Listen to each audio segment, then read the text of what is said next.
Jaz bi se rada najprej zahvalila vsem, predvsem Novomeščanom, ki ste hodili na naše dogodke in da ste naredili vse, kar je v vaši moči, da danes ni dežja, tako da najlepša hvala. Danes ne bom veliko in dolgo govorila, vesela sem, da so z nami vsi naši nominiranci, Marko Golja, Anja Murgeli, Agata Tomažič, Carlos Pascual. Kot veste, je letošnja novost to, da smo v širši nabor med nominirana dela prvič uvrstili avtorje, ki ne pišejo v slovenščini, živijo pa tukaj in ustvarjajo za slovenske založbe, tudi medije, pišejo za slovenske založbe in medije. Nam se je zdelo pomembno, da vzamemo, bom rekla, ta teritorijalno merilo in ker živijo tukaj, pišejo za slovenske založbe, so za nas pomembni soustvarjalci slovenske sodobne umetnosti. In ker je to nekdo moral narediti, se mi zdi, da je prav in bilo pričakovano, da bomo to storili mi, ki, kot veste, smo glede meja zelo odprti. Tako da na oder vabim Karmen Lovan, ki bo povezovala nocojšnji večer. Ja. Karmen je v zaodrju. Evo, izvoli Karmen beseda in večer sta tvoja. Hvala lepa. Jedr Cicer pravi, da sem šefica dogodka, potem mi pa ukradel uvod. Skratka, en lep dober večer, Novo mesto, vsakič znova, petič po vrsti, Novo mesto Šort, festival, nagrada Novo mesto Šort. Kot je že Jedr rekla, to ni kar tako. In kot sami veste, je prav pisanje, še bolj pa branje, pravzaprav ukinjanje vseh teh meja v naših glavah, kaj šele v državah. In pravzaprav ravno to, kar je omenila Jedr, to je letos tisto več, ne samo, da je petič, ampak je še tisto več, da je z nami tudi mehiški pisatelj oziroma slovensko-mehiški in da je pravzaprav pisana kratka zgodba v izvirniku ni v slovenščini, kar pa sploh pravzaprav ni pomembno, ker pomembna je zgodba in kot je rekla tudi Jedr, hvala, da ste vsi štirje tukaj z nami. Je pa tako, v mestu, kot je Novo mesto, ne bi bilo toliko zgodb, ne bi bilo toliko druženja in predvsem ne bi bilo toliko ukinjanja meja v glavah, če ne bi založba Goga v sodelovanju seveda z mestno občino Novo mesto in pa seveda z vsemi nami in vami, ki podpirate branje, knjige in uresničevanje zgodb, ne bi se toliko dogajalo v mestu, če ne bi bilo založbe Goga. Zato najprej, ko vodni besedi, vabim direktorja založbe z njegovimi hrabrimi sodelavkami in sodelavci. Mitja Ličem, prosim.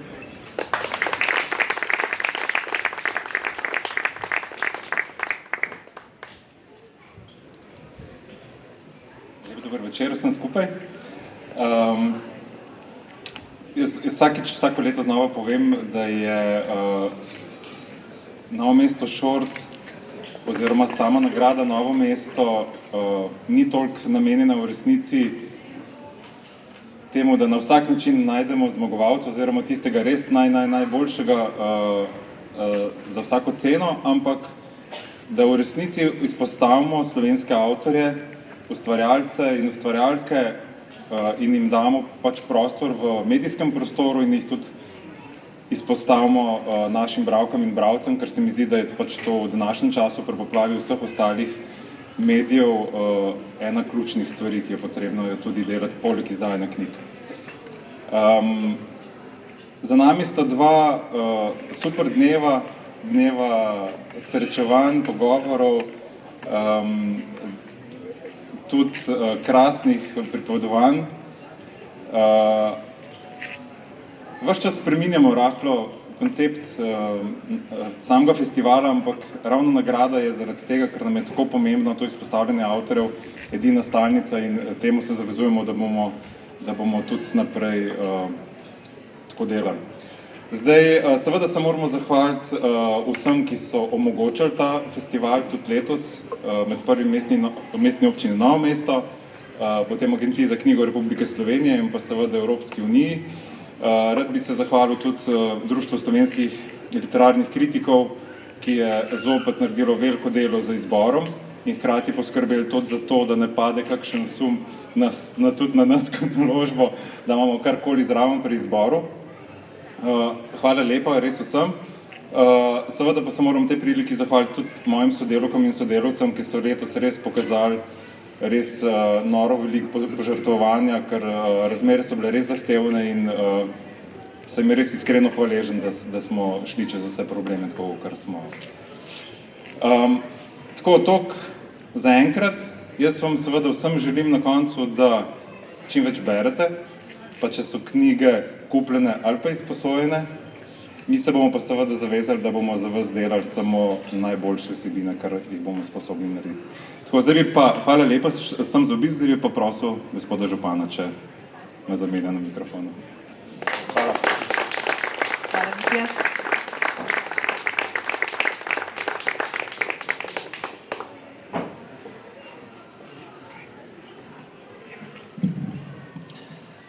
Spoštovani nominiranci, spoštovani gostje, predvsem tisti, ki ste v Novo mesto prišli od drugod. Peta izvedba festivala Novo mesto Šort je prav gotovo nekaj, kar je že samo po sebi vredno temu, da čestitamo in se zahvalimo organizatorju, torej založbi Goga, celotni ekipi, da so vztrajali na tej poti, da vsako leto pripravijo nekaj novega. Za nami sta dva čudovita večera, veliko res pozitivnih odzivov, prijetnih druženj tukaj na glavnem trgu, mestnem središču. Letošnja tema meje, predvsem bom rekel, drugi nam bojo vedno meje postavljali. Želim vam, nam, vsem, da si bomo čim manj mej postavljali sami. Pred 2 dnevoma sem imel eno prijetno srečanje z gospo pri 100 letih, ki mislim, da ima v glavi manj mej kot večina nas. To je tisto, kar želim, da bomo znali v življenju tudi dejansko res živeti. Literatura, beseda naj se naprej razvija in ima svoj dom v Novem mestu. Hvala založbi Goga, naj bo še zmeraj tak ambasador, promotor besede in naj se dejansko tudi v Novem mestu ta beseda udejanja in seveda izdaja v knjigah. Najlepša hvala. Hvala gospodu županu. No, zdaj tako, večer bo potekal nekako takole. Jaz bom zdaj na kratko prebrala iz vsake knjige nominirane, od vsakega avtorja kratek odlomek, ga povabila k sebi, potem pa bomo vsi 4 imeli oziroma vseh 5 z vsemi 4 nominiranci in nominirankami en kratek pogovor. Čar zgodbe, ko že govorimo o mejah, je verjetno ravno to, da kadar beremo mi zgodbe berejo tudi nas. In na tak način pravzaprav tudi če si želimo postavljati meje v glavi, imamo čudovito možnost, da to nehamo početi. In te zgodbe, ki sem jih brala zdaj kar nekaj časa, so prav take. Hkrati so mostovi, hkrati pa na nek način izzivajo vsaka posebej, vsak od avtorjev in avtoric. Začela bom z Anjo Mugrli in njeno čebeljo družino. Gost stoji tukaj od zmeraj in čeprav se je precej spremenil lahko, če spraskaš zgornje plasti gozdnih tav, še vedno najdeš stopinje njegovih prvih prebivalcev, odtis risove šape ali srnjakovega kopita. Takrat tu še ni bilo ljudi, prišli so veliko pozneje. Poleg gozda so zgradili hiše, vas, ki so jo poimenovali Pirta in v katero gresta z atijem vsako jutro po kruh in mleko. Lidija stoji med svetlimi hrasti in temnimi bori in si predstavlja, da je prvi človek, ki je kdaj stopil v gost. S kotičkom očesa vidi streho hiše in delček okna, iz vasi pa do nje nosi žvižganje žage. Ali so takrat že obstajale žage? Gotovo ne. Takrat je bilo slišati le ptičje petje in zvoke nevidnih gozdnih bitij. Zamiži in si predstavlja. Težko je, žaga cvili, odpre oči. V gozdu ob največji vročini diši po topli smoli, zdaj pa je vonjati vlago in prst. Počepne in z blatnih tav zajame prgišče zemlje. Grižljaj je najprej zrnat, ko pa se omoči z njeno slino, prst postane voljna, gladka. Z jezikom jo oblikuje v kroglico in jo pogoltne kot čokoladni bombon. Kdo pravi, da prvi človek v gozdu ni poskusil, kakšen okus ima zemlja pod njegovimi stopali? Anja Mugerli, lepo prosim, če se nam pridružiš.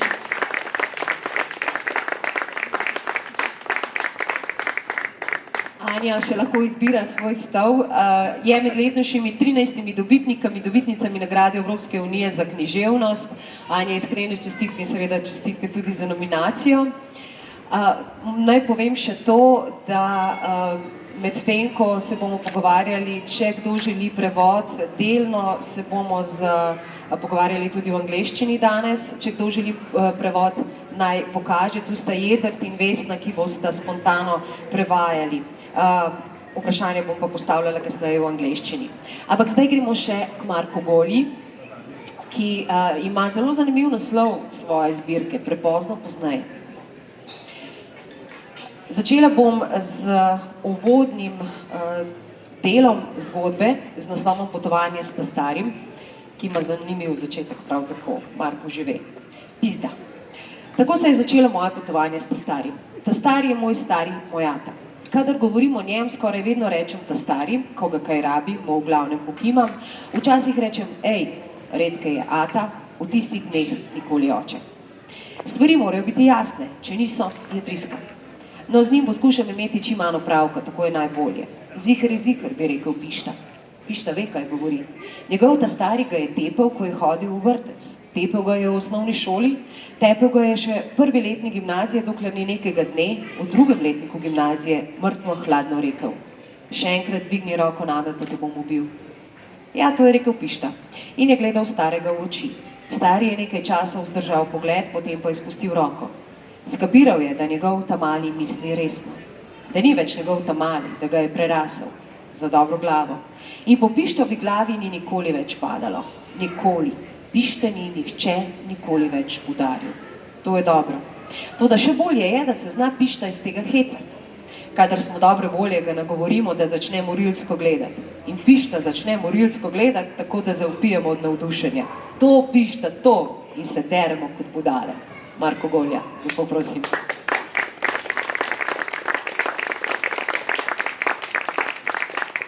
Marko Golja je sicer radijski novinar, če zagotovo ga boste prepoznali po glasu, če ne drugače, ureja in pripravlja oddajo Izšlo je. Te mi boš kasneje povedal, kako se počutiš, ko izide tvoje. Čeprav lahko dodam takoj nekaj. Prosim. Jaz upam, da me boste prepoznali kot avtorja. Absolutno. Ampak si tudi novinar, si nekdo, ki še kako zelo promovira knjige in dobro besedo v Sloveniji, tudi prevajalec, no in seveda danes nominiranec z svojo zbirko Prepozno pozneje. Hvala tebi, Marko. Mi smo kolegi, zato se bomo tikali. Dovolite nam. Carlos Pascual, Nezakonita melanholija. Takole se sliši. Ko sva z Danielom Sirdejem po mestu razširila novico, da bova začela izdajati revijo za umetnost in literaturo, so naj vsi po vrsti skušali prepričati, naj tega ne storiva. Nihče v mestu ne bere, kakšna je izguba časa. Se vam ne zdi, da bi jo gotovo že kdo izdajal, če bi res obstajala potreba po taki reviji? Odločila sva se, da bova vsem pomislevkom navkljub vztrajala in tako je julija 2003 šla prva številka revije, za katero je konstruktivistični dizajn naslovnice prispeval prijatelj, kubanski grafični oblikovalec. Osrednji del revije je bil posvečen umetniškemu delu lokalnega slikarja, vsebovala je fotografijo meseca, intervju z mednarodno uveljavljenim literatom in akt, ali portret tega ali onega prepoznavnega prebivalca mesta. V tej številki je bil to Louis Christine, izviran in nenavaden ekspat iz Filadelfije, ki si je za slikanje na glavi pustil le klobuk. Predstavitev prve številke je prerasla v uspešen množični dogodek. Ulico, na kateri je bil El Petit bar, je morala mestna policija zapreti in tako je predstavitev El Petit žurnala postala najbolj obiskani družabni dogodek tistega meseca v San Miguelu. Ljudje so začeli brati prozo, poezijo, kritiko, recenzije, spoznavati delo slikarjev, v katerih so dotlej vedeli le to, koliko popijejo, in nestrpno listali revijo, da bi videli, kdo se je razgalil. Veliko mojih znancev je bilo priča, kako je večino odrasle populacije na vseh koncih sveta v novem stoletju izgubila navado branja. V nasprotju z njimi sem bil sam v nekem izseku času v kolonialnem mestu osrednjega, severnega dela Mehike priča nečemu povsem nasprotnemu. Z razlogom sem prebrala ta odlomek, ker daje upanje, ker v Carlosovi knjigi je vse res. Carlos Pascual, lepo prosim.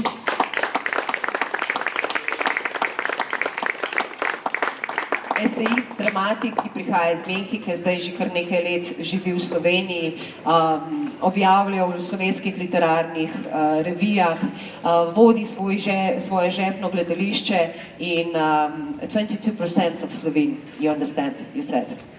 With Ars Radio. Ars Radio. Yeah. Otherwise 35. Petrol 17. Petrol Na Petrol. Service, ja. Ok. In zdaj še Nož v ustih, izjemna zbirka Agate Tomažič, pravzaprav naše stare, pa hkrati mlade znanke, ki ta Nož v ustih se mi zdi prispodoba za njen jezik, ki je vedno zelo jasen, ne bom rekla oster, ampak včasih surov, pa vendar vedno kristalen. Vrtni palčki. Čebeli so tam kot tiste 3 opice, le da se ni eden zatiskal oči, drugi mašil ušes in tretji držal roke pred usti, temveč so vsem 3 iz ust visele cigarete, ušesa so jim štrlela, z očmi pa so budno spremljali mimoidoče. Iz nekakšnega čudnega, polčepečega položaja, ki je bil na pogled videti skoraj boleč, zanje pa očitno udoben, se smo zmogli v njem ustrajati tudi po več ur. Ko jih je Nina prvič videla, in to je bilo prav na dan, ko sta se s Tinetom preselile v tisto ulico, so se ji zdeli skoraj simpatični. Kot kakšni vrtni palčki so čepeli pred vhodom v stanovanjski blok na začetku ulice. Ljudje, ki tako budno opazujejo, so dragocenejši in učinkovitejši od vsakega alarma, si je takrat mislila. Malce pokroviteljsko, vendarle optimistično. Res, da je bilo že takrat rahlo nelagodno, saj so jo, ko je popoldne prvič sama skočila v trgovino po kavo in mleko, svojim pogledom, ki je bil en sam, le da 3-kratno ojačan, proučili kot z rentgenskim vidom. Premerili so jo od glave do pet in od pet do glave, potem še slekli in nazaj oblekli, ter jo spremljali, dokler ni izginila iz njihovega vidnega polja. Ni se jim zdelo vredno vstati, še naprej so čepeli in ko je ni bilo več na vidiku, so začeli preiskovati obzorje za novo zanimivo tarčo. Seveda ji to ni bilo všeč, počutila se je nekako tako, kot se počuti mlada ženska, kadar gre mimo gradbišča, polnega prepotenih, glasnih in prostodušno predrznih delavcev. Še preden se mu dobro približa, se lahko pripravi na vzklike, žvižge in poglede, ki bodo tipali, božali, prebadali, vrtali. Agata Tomažič, lepo prosim.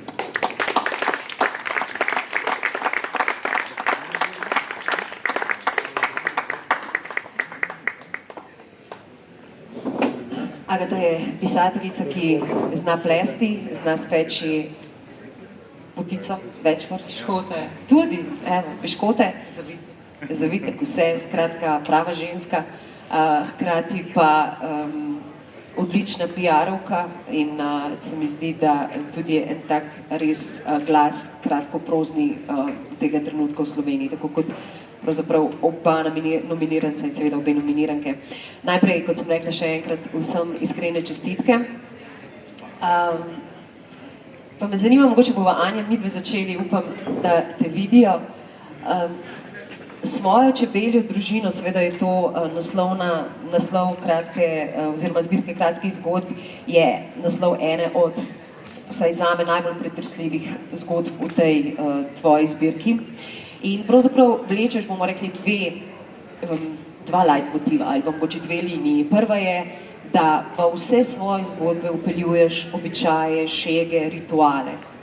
In najprej moje vprašanje, kaj je na tem starem, starodobnem, nekočnem, da to želiš prinašati pravzaprav v sodobno slovensko literaturo skozi kratko prozo? Ideja za to zbirko je nastala, ko sem napisala za nek natečajno zgodbo, ki na koncu sploh ni prišla v to knjigo.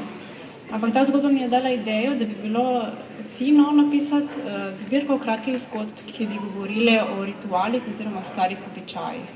To me je vedno zanimalo, zaradi neke skrivnostnosti, nečesa, nekaj, kar danes se mi zdi, nekaj, kar danes ni več tako prisotno, ampak se mi zdi, da to danes bolj potrebujemo. Prav zaradi stanja trenutno v Sloveniji, pa tudi v svetu. In ja, najprej sem začela raziskovati te obrede oziroma običaje in zanimivo mi je bilo, koliko običajev sem odkrila, ki jih praktično prej zanje še nisem slišala. Naprimer? Recimo v zgodbi Rdeči petelin pišem o običaju, ki je povezan s smrtjo. In sicer gre za umivanje in zabijanje lobanje v prt, ki se meni zdi zelo fascinanten obred. Obred, ki ga danes kolikor sem jaz raziskovala, nihče več ne izvaja. Še posebej pri tem pa mi je bilo zanimivo, da je ta obred skoraj vedno izvajala ženska. In to me je zelo pritegnilo. No sej, če bi tvojo zbirko opisovala samo nekaj besedami, bi bile te besede jabolko, zagotovo čebele in prav to umivanje lobanj. Ena najbolj skoraj bizarnih zgodb, čeravno ni bizarna, ker dobi pravzaprav nek svoj pomen, zakaj pravzaprav umiva ženska ravno to lobanjo. In tu se že pokaže pravzaprav še ta druga linija, ki sem jo želela omeniti, to so družine oziroma medosebni odnosi, družinski odnosi, družin, ki so razpadle, družin, ki bi lahko nastale, pa niso. Družine, ki so, pa vendarle ne živijo tako, kot bi same morda želeli oziroma ljudje v njih. In na nek način običaji so bili vedno tisto, še danes pravzaprav, kar združuje ljudi, ampak so javni. Družina je intima. In na kakšen način povezuješ, to se pravi na eni strani popolno intimna doživetja, ki jih imamo v družini, in pa seveda na drugi strani obredja, ki so bila pogosto oziroma največkrat javna. Ko sem pisala, sem bila zelo fokusirana ravno na te obrede in šele ko je bila zbirka končana, sem ugotovila, da čisto vsaka od zgodb govori na nek način o družini. To so, kot si že sama povedala, na nek način neuresničene družine.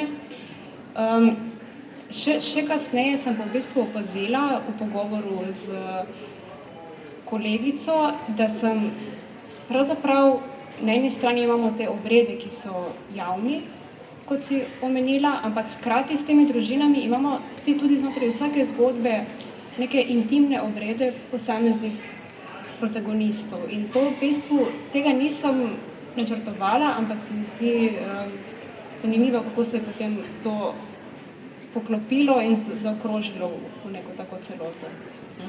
No, Marko, če izbiram za tvojo zbirko mogoče dve besedi, bi bila prva zagotovo negotovost protagonistov oziroma junakov, večinoma moški, in druga beseda bi bila pravzaprav moški.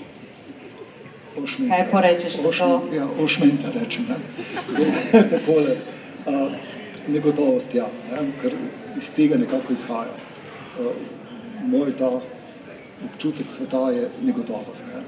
Zdaj, seveda je lahko kdo med nami v nekem trenutku gotov, pa rečemo, smo zreli, pa nas neke stvari ne vznemirjajo več, ta vlak lahko gre mimo in podobno. Ampak vseeno, negotovost je takšno občutje, bi rekel, tako različnih generacij, kot tudi, bi rekel, obeh spolov lahko. Negotovost mi je tako neko metafizično občutje sveta, ampak definitivno občutje sveta. Druga beseda moški, bom jaz odgovoril z neko uganko. Prebrali ste začetek zgodbe Potovanje s ta-starim. Katerega spola je ta, ki potuje s ta-starim? Jaz bi rekla, da moškega. Ni nujno. Preverili pozneje, še enkrat lahko, ni nujno, lahko je ženska. Hočem reči, v tej knjigi je kar nekaj, tema te zgodbe je verjetno ravno ta negotovost. Nek otrok, ki ima neke težave s svojo istovetnostjo, gre na neko pot in tam slučajno ta oče, ki je moški, definitivno zamudom mogoče pomaga. Tako da, jaz se pravim, zadnjo sem nekoč omenil, da me stisne v vprašanjih, koliko je autobiografske od teh mojih zgodb. Ampak še bolj me mogoče kako stisne, ko nekdo reče, da je tukaj toliko moških. Te zgodbe, s katerimi sem jaz nekako najbolj zadovoljen, so dejansko tudi zgodbe o ženskah. Naprimer, tista žrtev in žrtvice se mi zdi, bi rekel, pač ženska, kako pisati nekomu, ki ni tvoja generacija, ki je starejši, ki živi v nekem distopičnem svetu. Tukaj je recimo definitivno ženska. Potem je seveda zgodba z naslovom Dokler me smrt ne združi, tam je tudi ženska tista, ki nekako, ja, priznam pa, da je kar nekaj moških, ne. Pravi, mogoče moške usode nekako lažje pisati, ne, ampak mislim, da je tukaj tudi kar nekaj žensk, nekaj mogoče skritih žensk, tako da moški, jaz bi dal tako moški in ženska, ker gre za nekaj razmerje, za nekaj odnose. Tako, tudi malce sem te pravzaprav pogrecala, zato ker je, pa saj v uvodni zgodbi, ne, ampak zdaj si mi dal misliti, ne, v resnici ni nujno, da je ta stari potoval sin, čeprav so mislili, da je. No, ampak zdaj si dodal žensko, pravzaprav gre pa za te medčloveške odnose in predvsem se mi zdi, da tvoji junaki v nekem trenutku postajajo antijunaki, bolj ko so antijunaki, bolj se mi zdi, da jih imaš rad. Bolj jim pomagaš, bolj jim daješ še dodatno priložnost, ne, in narediš obrat tak karvarski, ne, jasno mi je, prevajal si ga Raimonda Carverja, ta njegov obrat, da pravzaprav zanika vse, kar je prej na nek način gradil in preseneti, in to tudi ti počneš. Hvala lepa. In zbedaš. Ja. Hvala za te besede, sem jih vesel. Namreč, ob vprašanju, zakaj me je motilo to vprašanje, zakaj so zgodbe autobiografske, ne? Ker obstaja neka statistična možnost, da nekako so na neki ravni. Ne? In če je bila ta zgodba, pa ta zbirka morda, recimo nekako vseeno kritika, ne vem, samega sebe, ampak nekaj določenega odnosa do sveta, ne? Zdaj dajem v drugi knjigi, pa nekako je mogoče celo bolj optimistična, neko možnost, da se, rekel, ti junaki, ne bom rekel, odrešijo, to je tako preveč vzneseno, da se nekako odkupijo, nekako izkoristijo tisto neko svojo šanso, da ujamejo nek trenutek, potem, ko so že zapravili nekako življenje, zamudili marsikaj. In tako da, zanimivo je, ta knjiga je nastala kar v relativno dolgem obdobju, jaz tak počasen avtor, ne? Ampak potem, ko sem zdaj, ravno tudi zaradi te podelitve nagrade, malo prebiral te zgodbe, se pripravljam na tvoja resna vprašanja, sem si rekel, ne, Šmenta, tu se nekaj tem res pojavlja. Ene od teh je prav ta, rekel, kako nekdo v nekem hipu ali sprejme neko to zavest o neki izgubi, ne, ali pa ujame nek zadnji hip, da skoči v neko zgodbo, da nekomu pomaga in tako dalje. Tako da na nek način, rekel, ja, so neki obrati, jaz upam, da so ti obrati koliko to konsistentni, da niso tako kot čira čara, ne, pa nek tak uskok optimizma, naval, rekel, endorfinov, da so to, rekel, neki verjetni, psihološko verjetni preobrati. S tem pa, da se da pazim, da ti preobrati niso tako happy end, ne, srečni konec, ampak poskušam pustiti celo tvojo prvo besedo, negotovost, malo zdravo. Ker s tem daješ prostor. Ja, tako je. Moram omeniti eno tako anekdoto, če lahko. Seveda. Profesorica, oziroma neka mentorica v nekem Korošku, nekje, mislim, v Novem mestu, delala intervju z mano za literaturo, tisto spletno stran. In potem je dala kot mentorica svojim dijaknjem, članicam Koroška, je dala neko zgodbo, mislim, da prav tole žrtvic in žrtev, in so članice Koroška napisale nadaljevanje mojega konca. In je bilo fenomenalno. Iz tistega konca, zdaj ga ne bom interpretiral, ne, ampak so potegnile tako različne konce, srečne konce, da je špricalo vse od sreče, rekel, skoraj šampanc, pa do takih depra koncev in tako dalje. Tako da, ja. Odprto. Puščam, če se le da, ja, malo, ja.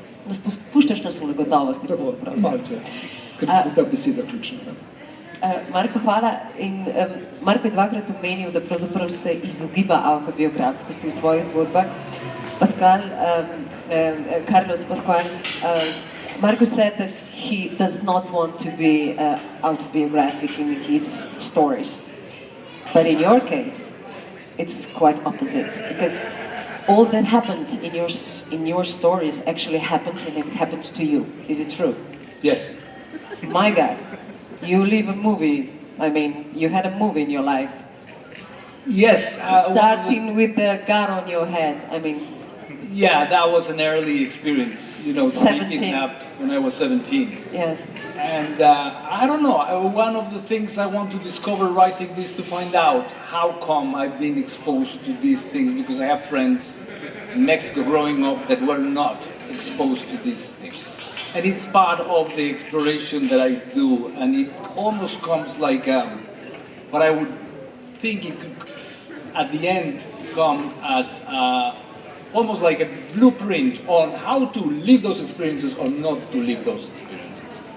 But yes, everything that happened, everything that is in the book actually happened. That's part of the exercise. I was wondering, what kind of person can Carlos be to leave everything? I mean, in Mexico and come here and think about that, all that again, and write it down. Because why did you do that? There are some stories which maybe it would be better to be left alone or not. Yes, it could be left alone. What happened is I never wrote about my life before being here, being in Slovenia. I always would say that these stories, I would save them for my friends in cantinas or in bus stations or in the street to tell them, entertain them. And whenever they asked me to write them, I said, no, I don't do that. I write fiction. And it was from the distance. I always say that sometimes here I feel like a New Jersey gangster retired in Florida, right? So I'm in some way, or people ask me, don't you miss all these stories happening to you living in Slovenia? And I always say, no. No, I'm very happy living here, and I'm happy going back and trying to find a thread, a pattern on all these, and obviously rethink these stories. And as I always say, when I write, I never think specifically what I'm going to write about. I could have a story, but I always find what I want to write about while I write. Metempism. That's when I find what I want to write. So all these are always excuses. Now they're entertaining excuses, right? These stories are entertaining. I mean, it's fun to put them together, back together, to reconstruct them. But while I'm writing them, it's when I really find out what am I writing about, and it's never that clear as the story seems to be. Let me do just a short introduction.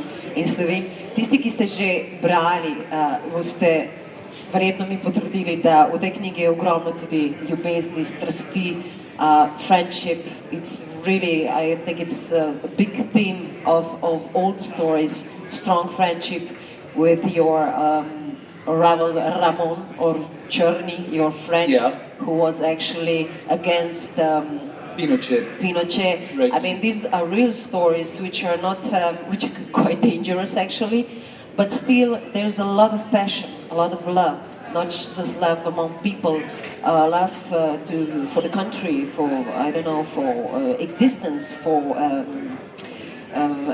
la vie en vivre, I mean, for being alive. I mean, Slovene people, sometimes we lack of that. Well, no, it's not all Slovene people. I think every society that is over-organized and over-protected in some way tend to have experiences in a different way. I always say when I talk about something that I observe here, that is not a Slovene thing, it's a human thing. Okay. Because we all respond in the same way to the same circumstances.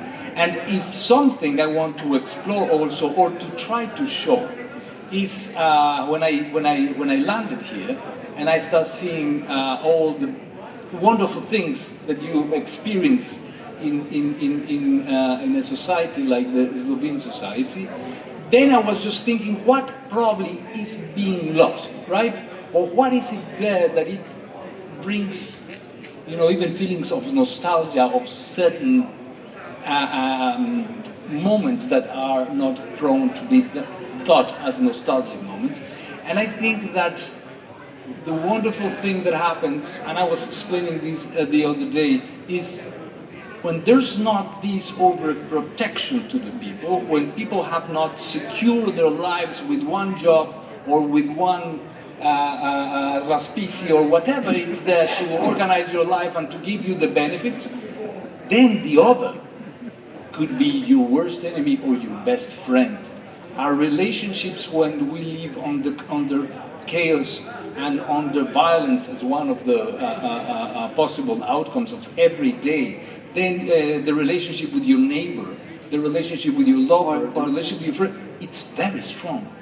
Because because you depend on them. There's no.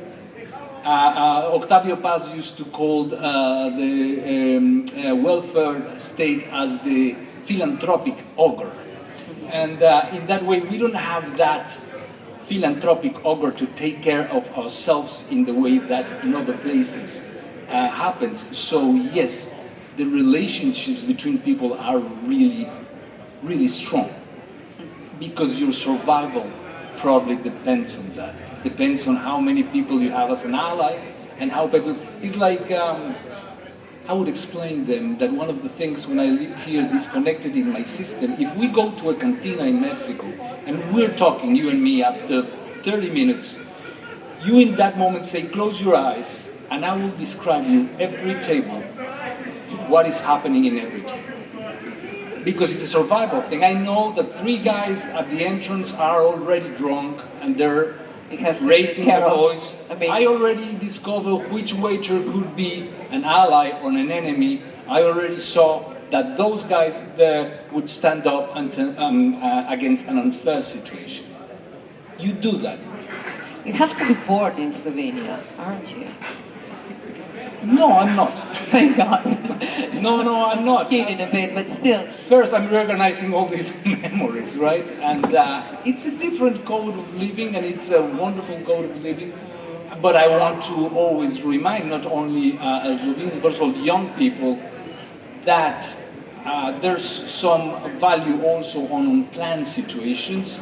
I always say, because you know, it's so strong now, you are almost pushed to do very smart situation for your future.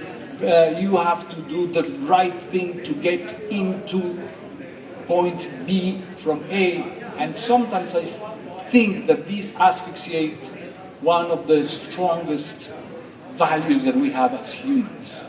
You know, the humbleness, but also then the courage. The courage to do, for example, what Czerny, El Negro did, which at the end you could be against any form of violence, but it's breathtaking, you know, to see somebody who could take that step, you know.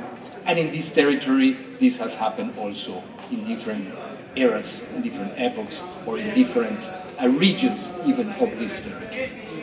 Thank you, Carlos. Hvala. Carlos je omenil opazovanje, you mentioned observing. In Agata, Nož v ustih je zbirka zgodb, ki brez opazovanja med vrstice življenja, brez pronicanja v človeško dušo se mi zdi, da bi bilo skoraj nemogoče nastati. In vem, da rada hodiš po svetu in opisuješ prostore in opisuješ dogajanje. Imaš tudi 2 potovalni knjigi, kot jih je Jedrt opisala. In hkrati pa usode tvojih junakov, oziroma tvoji junaki imajo mogoče eno skupno lastnost, da so negotovi na nek način, no? Če smo že pri negotovosti, pa hkrati, kot da bi iskali nekaj, pa včasih niti ne vedo, kaj, lahko bi bil smisel, lahko je nek mir, lahko je sreča, ki je zelo relativna, seveda. Če se ostavijo pri tej besedi opazovanje, se mi zdi, da si mojstrica tega. Opaži stvari, ki, wow. Hvala za vprašanje. Zelo sem vesela, da si ravno na te Pasqualove vrstice navezala. Vprašanje zame, ker sem se tudi jaz sama v njih prepoznala.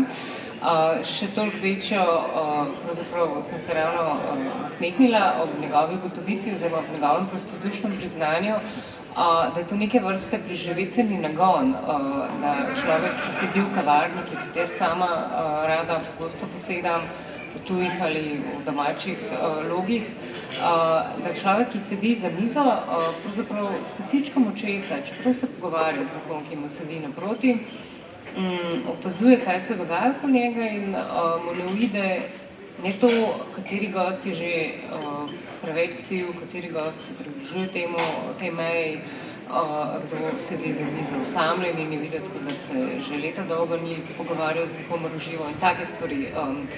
In v bistvu, kot rečeno, ja, to se meni zdi navdih, brez katerega se res težko lotim ustvarjanja, ker ker je vir, neizčrpen vir inspiracije. In ravno, ko sem prihajala sem na ta trg, na to prireditev, sem ponovno z navdušenjem ugotavljala, kako lep je ta trg v Novem mestu, še zlasti, ker je brez avtomobilov in ker se tukaj življenje dogajanje tako kot nek tak tableau vivant, če se smem izposoditi ta v bistvu umetnostno-zgodovinski termin, iz katerega pa se dejansko izvijajo neke oblike, neke osebe tudi časoma, če se ukvarjaš s pisanjem oziroma z izmišljevanjem zgodb, kar je pravzaprav naš obrt, nehote opaziš te stvari, pisuješ ljudem neke lastnosti in že v glavi snuješ neko zgodbo.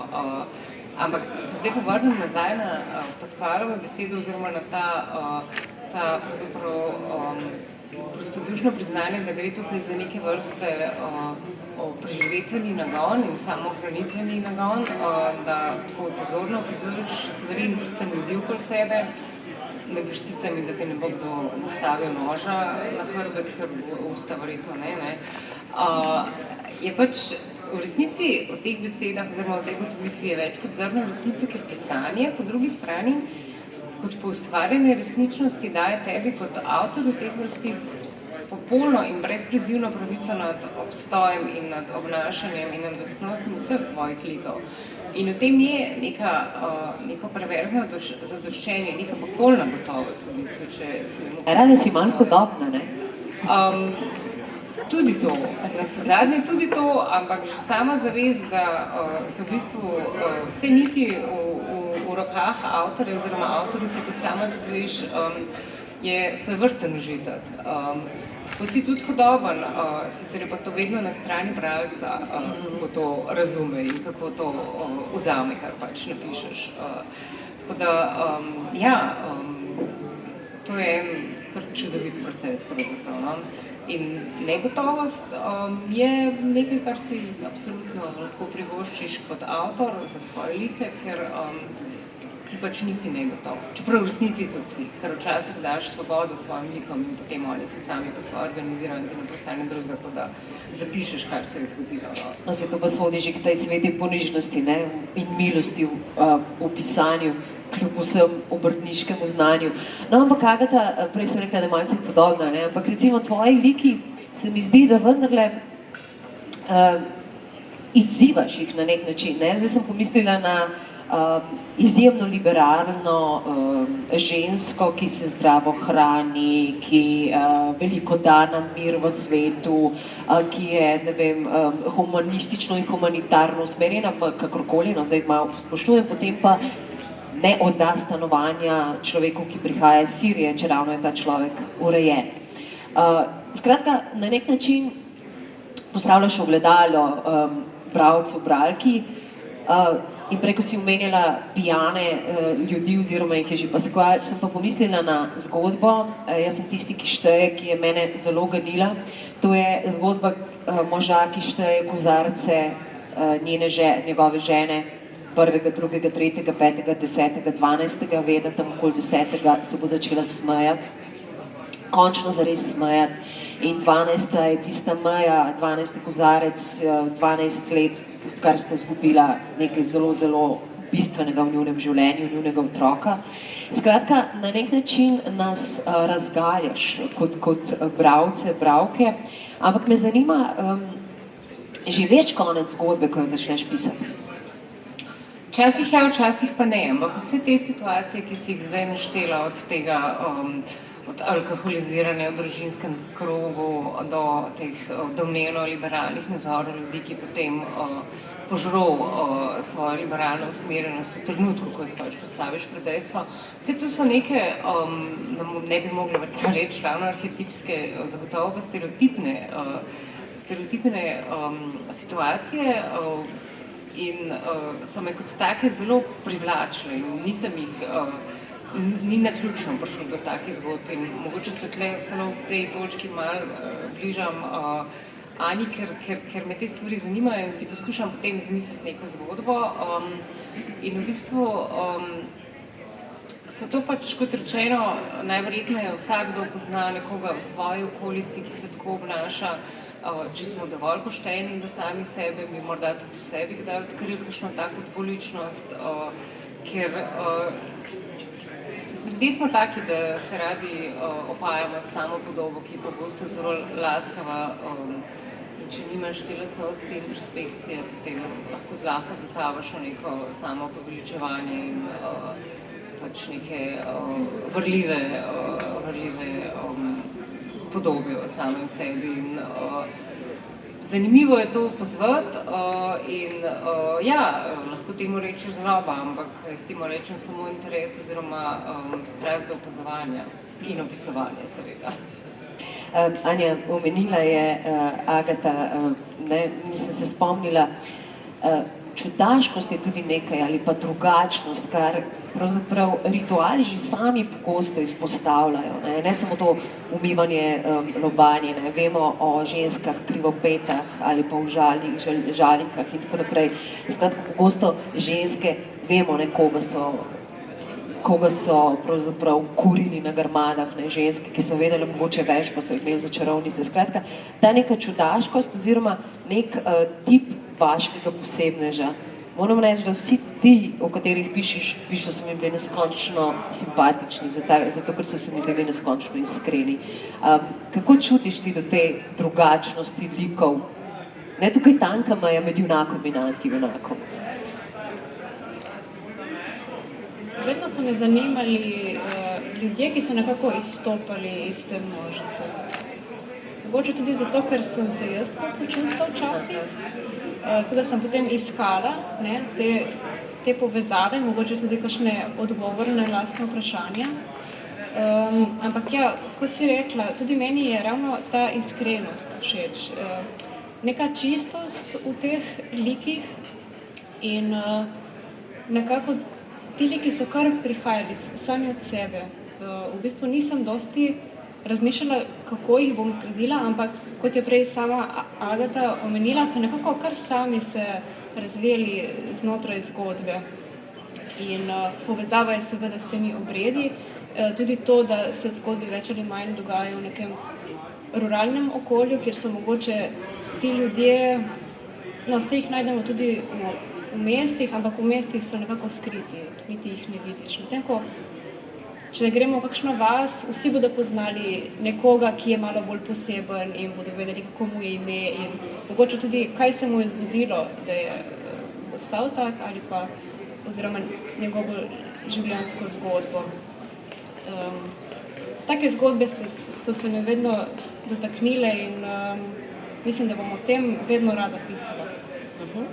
Boš nadaljevala z te vrste gradnjo zgodbe okoli obreda, rituala oziroma nečesa nenavadnega iz preteklosti, kar je še zdaj živo, pravzaprav kot obredi so, čeprav umirajo. Ravno z obredi ne, mislim, da sem s tem nekako zaključila v Čebelji družini, me pa vedno mika nek ta preskok iz realnosti v nek domišljijski svet. To mi je zelo zanimivo, zelo rada imam magični realizem, recimo, čeprav se nisem nikoli trudila, da bi se zgledovala po teh delih, ampak nekako pride to kar samo od sebe. Se mi zdi, ker moje zgodbe res govorijo o zelo težkih temah in se mi zdi ravno ta preskok potem v domišljijo, v nek sanjski svet, se mi zdi nekako protiutež. Tako, ja, da nekako uravnotežim to zgodbo ravno na ta način.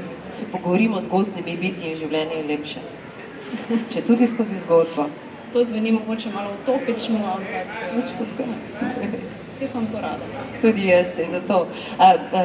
Marko, ti veš vnaprej, kako se bo zgodba tvoja končala? Najprej smo govorili o teh obratih, tvoje zgodbe so zelo goste, tudi pisane so gosto, to je moj občutek. Pa vendar nas pelješ, nas lepo nas pripravljaš, čeprav nikoli nas ne pripraviš na tisti obrat, recimo ponekod, kjer ga imaš. Ti sam veš že zanj, da ga boš naredil, kako imaš, ker si sistematičen, si predstavljam? Hvala. Najprej hvala za tiste besede prej, kako peljem, pa ne pripravim, tako dalje. To je skoraj za kakšen zavihek naslednje knjige. Zdaj pa, če vem, ne, pravzaprav ne vem, ne? Ker pišem kakšno zgodbo, da bi ponazoril, recimo, ne? Naprimer, zgodba, ki je slučajno postavila naslovna zgodba, prepozno pozneje v skupini nekega števila prijateljev, ki grejo na pot. Ne?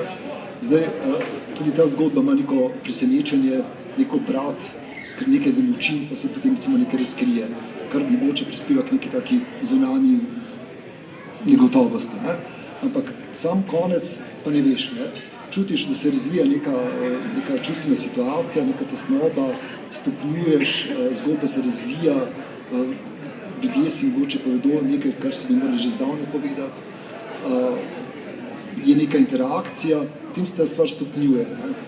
In čeprav ni neke puške na začetku, ne, ko se ta stvar stopnjuje, pravzaprav, če želijo biti junaki, res junaki, ali pa se nek poskus literarnega junaka v kratki zgodbi, seveda mora ta zgodba imeti nek svoj dosleden, bi rekel, notranji ritem, ki se potem konča lahko na nekem robu. Ne. Tako da konca ne vem, pa potem nekako se mi zdi pa konec, to sem v redu.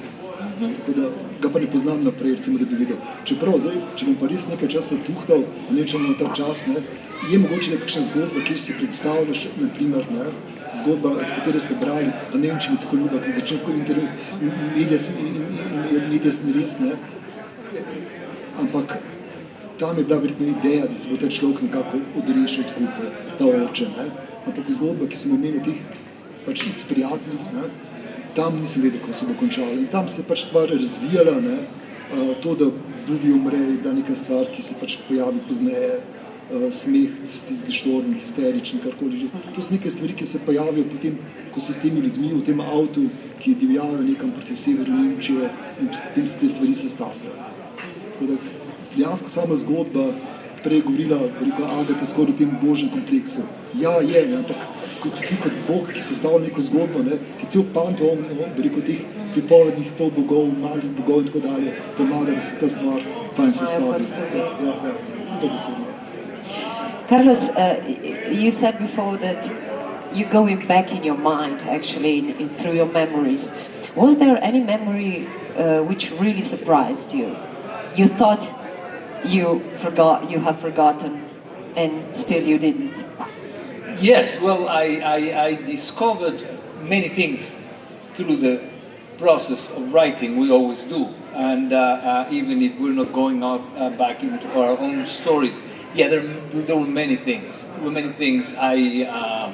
My memory is not what it used to be, so this is an exercise also for myself to recover the full nuances of certain stories. I rediscovered even how depth my emotions were for certain people that I, have left behind. I discover what kept me going until the end of a certain story. In the moment that it was happening, what was behind that? Yes, it's a constant thing. And I'm far from knowing, when I'm writing these stories, the depth and the interesting things. As I said, I always discover these things in the process of writing. All the things, the plot and all this is just the excuse to explore and go into the shaft and then find out really what is it in there that makes me go back and write about that story. What is the main difference between Carlos in Mexico and Carlos in Slovenia? Mojca. So nice. Mojca je tudi prevajalka Carlosovih kratkih zgodb. No, really, my process as a writer, as in the same way as I was doing all my work, is always into this chaos. I was never leading a career into this. I just couldn't stop writing, and it was not until I start getting a bit more organized here, and and also the process in which I have found myself working with Mozart, that I start, and then really the process is that I stop publishing in any of the plays. This is my region. This is where I publish. This is where I have my readers, and so the difference, I would have to ask my friends. I think that they probably find me now more orderly. I create less havoc in any social gathering, but I think that it's mainly this more placid situation in which I found myself, and fortunately also through Mozart, because actually she discovered me. I was not planning on writing here, but then also with the work with my editors here. I love working with editors. I love working closely to the people that are working in the other ends of this, and the contact with my readers. So I think that's it. I think that I'm becoming more calm, and I'm becoming more observant without pushing too much to create more the material to write about. Okay. Agata, nekje sem prebrala, da prej si razlagala, ne, ta gon opazovanja, ne, ampak menda najboljše je, da pridejo med tem, ko pleteš, ko si na miru, ne? A ja, to je bila najbolj ena raca, ki jo poskušam vsakič podtakniti. No, vidiš, uspelo ti je. Ja, na tem mestu bi zanikala, pa bi povedala, da se to resnici dogodi med vrtnarjem. A to tudi znaš? Ja. Aha. Ja. No, vidiš, mislim, preživela boljše. Ne, ampak res, mogoče, preden vam dam vsem še zadnje vprašanje, Agata, tvoje zgodbe so tako raznolike, da bi se dejansko lahko čisto vsaka zgodila. Pasquale, mislim, Carlosove boljše, da se ne zgodijo vsem. I'm saying that Agata's stories can happen to everyone. Yours better not. Actually did. Yes, it actually did to you. Ampak dejansko so tako, vsakemu od nas bi se lahko zgodile. Pravzaprav, ja, Anja, si že. Aha, ja. No, to. Če hočeš na hitro stisniti od mene priznanje, da so vse zgodbe v resnici tudi meni zgodile, moram reči, da ti ne bo uspelo, ker se niso. So pa v resnici to jemljem kot poklon, ker, kot rečeno, si prizadevam, da rišem neke posode slehernikov, neke topus komuniji oziroma topi komuniji, in v tem pogledu je najbrž moj namen dosežen, ker navsezadnje zgodba je lahko kakršna je. Avtorjev užitek oziroma avtorjeva svoboda pri tem pa je tudi, kako jo povedati, kako bo ta pripovedna nit se prepletala, ko smo že pri pletenju in tako naprej. In kar je pri meni tudi pomembneje, morda celo je pa izbor besed in besedišča čist naravni, ne vem, kot bi recimo to primerjali z odtenki barve pri slikanju, če je pač debelina čopiča že določena. Je zelo vizualno gledam svet okoli sebe in tudi zgodbe pišem, kot bi risala, se mi zdi velikokrat. Tako da besede, to se mi zdi zelo pomembno, njihov zven, tudi njihova grafična podoba, število strešic je take reči. No, kot vidite, pravzaprav je nemogoče te zgodbe predstaviti, lahko bi se pogovarjali cel dan. Te zgodbe preprosto treba brati in zato bomo na tem mestu zaključili, ampak eno vprašanje, pa če se da res na kratko, pa ga bomo vprašali v angleščini. Why short story? Zakaj kratka zgodba, Anja? Ker imaš izkušnja tudi romana. Zakaj bi se, ko se odloči za kratko zgodbo?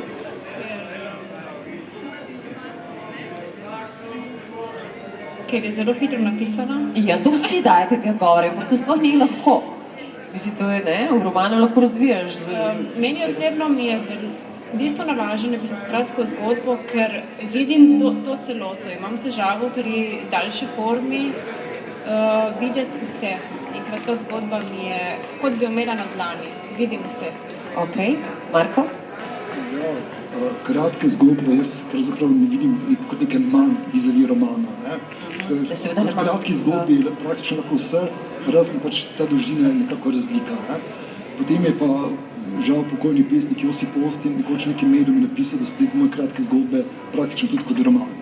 Jaz sem bolj tak počasen avtor, pa malo časa, premalo najdem zapisek. Tako da so v bistvu kratke zgodbe možnost, da napišem kar nekaj romanov. In če boste brali pač to knjigo kot zbirko 10-15 romanov, bom jaz kar za. Ker se kar dogaja in to sem pač zmogel v teh nekaj letih. Carlos, your stories are chronics actually, but still, why short story? Well, in this case, these stories demanded a short format. It's just that they have their own breadth. I knew what was the breadth when we were putting together the list. I knew that they had almost the same breadth, and that was it. I never thought I was writing a short story until I finished and said, well, they're short stories.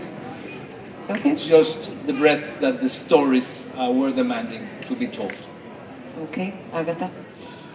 Strinjam se z Anjo, v romanu včasih zaradi dreves ne vidiš gozda, ampak bi pa še pripomnila mogoče še to, da o kratkih zgodbah je mogoče, kratke zgodbe so lahko kot udarci z macolo ali pa tudi v bistvu omogočajo več potegov s skalpelom in bolj neprizanesljiv odnos do likov, do katerih v romanu razviješ neko naklonjenost.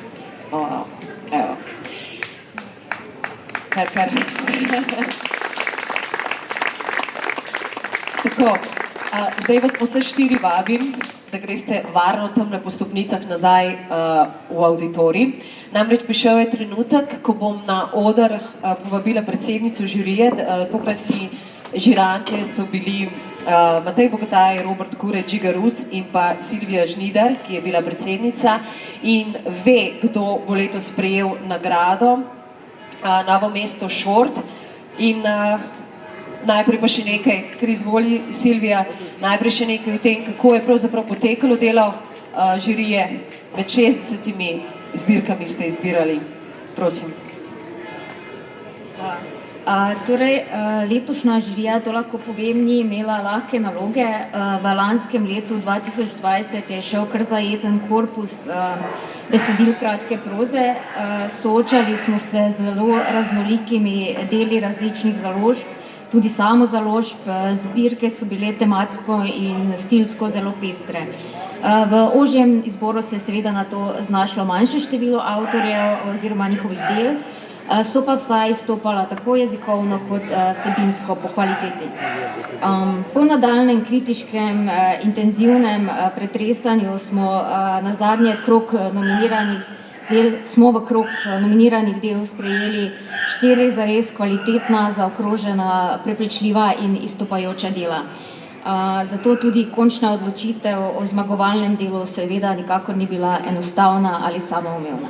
In preden jo dokončno izdamo, navednica, prosim gospoda župana, da pride na oder, ker bo nagrado predal zmagovalki oziroma zmagovalcu. Ampak ne govorimo o zmagovalcu, govorimo o nagrajencu, nagrajeni, zmagovalci ste vsi, ki pišete pravzaprav. Tako, Silvija, prosim. Torej, da ne bomo podaljševali napetosti, bom kar brez nadaljnih ceremonij povedala zmagovalno delo. To je Nezakonita melanholija Carlosa Pasquala. Čestitke. Carlos, please, come here.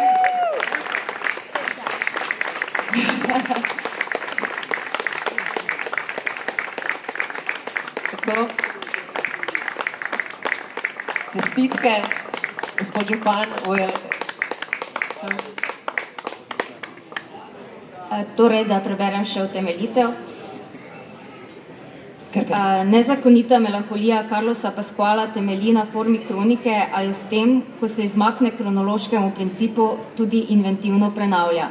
Deli avtobiografske pripovedi, ki prečijo različna obdobja od mladosti do odrasle dobe in različna območja od Mehike do Slovenije, se prek postopka literarne montaže prepletajo z zgodovinskimi in geografskimi ekskurziji, biografijami drugih umetnic in umetnikov ter umetnostno refleksijo. Zgodbe vsebujejo prvine polliterarnih diskurzov, novinarstva, esejistike, memoarov, mestoma se bližajo tudi gonzu.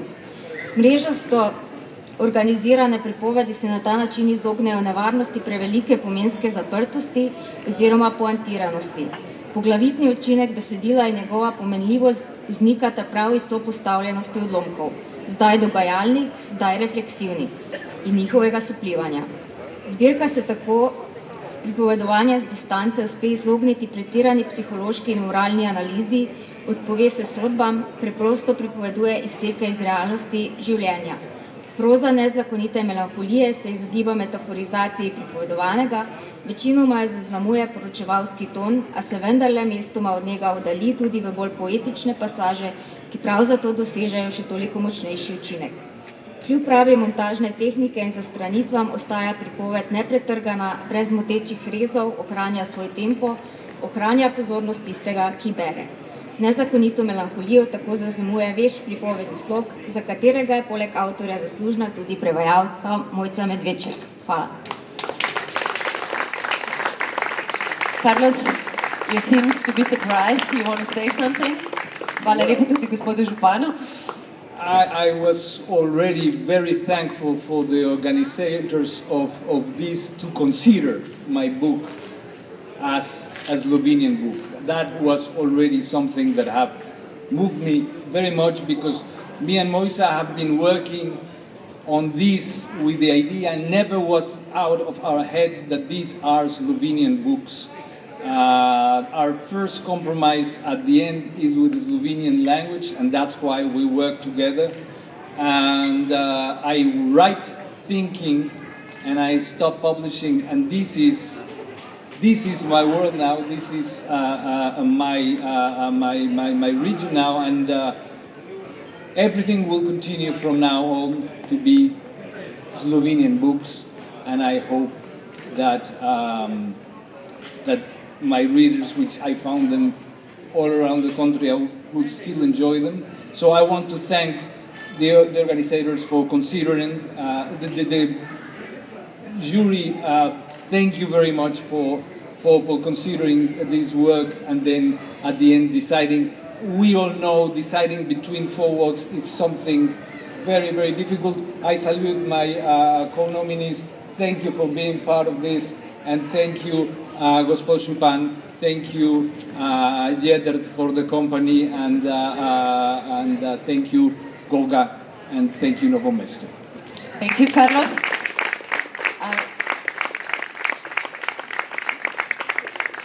You know you have your breakfast tomorrow here at 10 at the publishing house Goga. I have to cancel in apartment Raubar. I told them at 9. Okay. Okay. Thank you so much for now. You. Thank you. See you tomorrow. Thank you very much. Thank you for being here. Torej, kot običajno, tudi to je tradicionalni zajtrk jutri zjutraj z nagrajencem nagrade Novo Mesto Šort ob 10. tu pri založbi Goga. Tudi jaz se vsem iskreno zahvaljujem. Hvala, ker ste tu. Berite vse te zgodbe, ki sem jih prebrala, vsaka po svoje te izzove, da razmišljaš o svetu drugače, da se premikajo meje. Hvala, ker jih premikate skupaj z nami in predvsem ostanite še tu. Koncert prihaja Katalena, spet s povsem svojim izrazom, dobro jih poznate. Jaz pa vas lepo pozdravljam v ta večer in ob letu Usode verjamem, da spet. Lepo se imajte.